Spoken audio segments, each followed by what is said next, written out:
안녕하세요. 오늘은 2월 15일 주일입니다. 주어진 증거 닫힌 마음. 요한복음 5장 31절부터 47절까지 말씀입니다.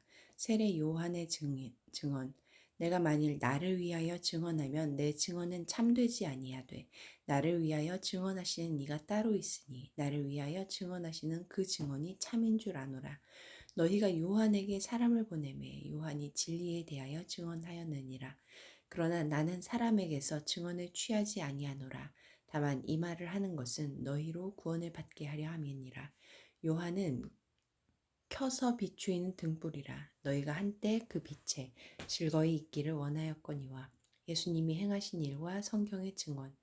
내게는 요한의 증거보다 더 큰 증거가 있으니 아버지께서 내게 주사 이루게 하시는 역사, 곧 내가 하는 그 역사가 아버지께서 나를 보내신 것을 나를 위하여 증언하는 것이요.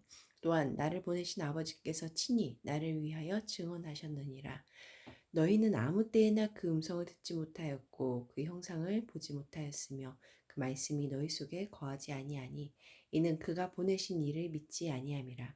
너희가 성경에서 영생을 얻는 줄 생각하고 성경을 연구하거니와 이 성경이 곧 내게 대하여 증언하는 것이니라. 믿지 못하는 이유. 그러나 너희가 영생을 얻기 위하여 내게 오기를 원하지 아니하노라. 나는 사람에게서 영광을 취하지 아니하노라. 다만 하나님을 사랑하는 것이 너희 속에 없음을 알았노라. 나는 내 아버지의 이름으로 왔음에 너희가 영접하지 아니하나 만일 다른 사람이 자기 이름으로 오면 영접하리라. 너희가 서로 영광을 취하고 유일하신 하나님께로부터 오는 영광은 구하지 아니하니 어찌 나를 믿을 수 있느냐. 모세의 정죄와 증언. 내가 너희를 아버지께 고발할까 생각하지 말라. 너희를 고발하는 이가 있으니 곧 너희가 바라는 자 모세니라. 모세를 믿었더라면 또 나를 믿었으리니 이는 그가 내게 대하여 기록하였음이라. 그러나 그의 글도 믿지 아니하거든 어찌 내 말을 믿겠느냐 시니라.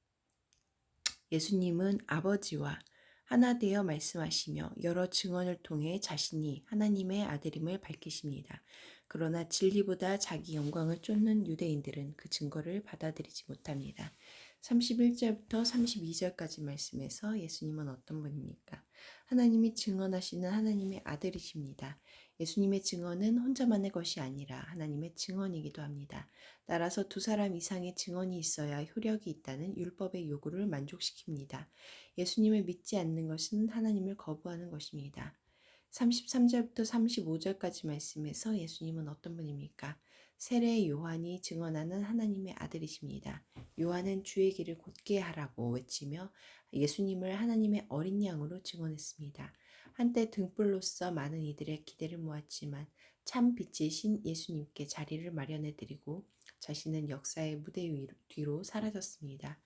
요한뿐만 아니라 성경에 등장하는 신앙의 위인들이 믿고 증언하는 분, 우리가 주목해야 하는 분은 예수님입니다.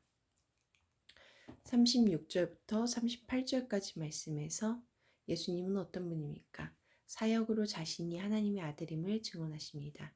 병든 자가 낫고 죽은 자가 살아나며 억눌린 자가 자기 자유를 얻는 일들은 하나님이 예수님과 함께 하심을 드러냅니다. 그러나 유대인들은 이러한 증거 앞에서도 하나님의 아들을 알아보지 못했습니다. 그들의 귀에는 하나님의 음성이 들리지 않았고 그들의 마음에는 하나님의 말씀이 머물지 않았기 때문입니다. 주님은 지금도 내 삶에서 역사하시는 흔적들을 통해 스스로 자신을 증언하고 계십니다. 나는 그것을 알아볼 수 있습니까? 이 39절부터 40절까지 말씀에서 예수님은 어떤 분입니까? 성경이 증언하는 하나님의 아들이십니다. 유대인들은 영생을 얻으려고 성경을 연구하면서 성경이 증언하고 있는 예수님을 알아보지 못했습니다. 성경을 묵상할 때 말씀을 아는 것으로 만족하지 않고 말씀을 통해 그리스도를 만나는 자리로 나아가야 합니다. 41절부터 47절까지 말씀에서 나에게 주시는 교훈은 무엇입니까? 유대인들이 예수를 받아들이지 못한 까닭은 하나님보다 자기 영광을 더 사랑했기 때문입니다. 심지어 모세의 율법 속에 이미 예수에 대한 증언이 있음에도 자신이 세운 종교적 자부심에 가로막혀 그 말씀을 보지 못했습니다. 말씀에서 진정한 하나님의 뜻을 발견하려면 자기 확신과 높아지려는 마음을 내려놓아야 합니다. 기도하시겠습니다. 공동체를 위해서는 제 확신과 명분을 내려놓고 주님의 말씀 안에서 참된 빛을 보게 하소서. 열방을 위해서는 97%의 이슬람 인구가 있는 아제르바이잔에서 최근 알로브 네트워크를 통해 60개 이상의 교회 공동체가 모였다. 비전을 공유하는 공동체들이 끝까지 신앙을 잘 지키도록 함께 기도하시겠습니다.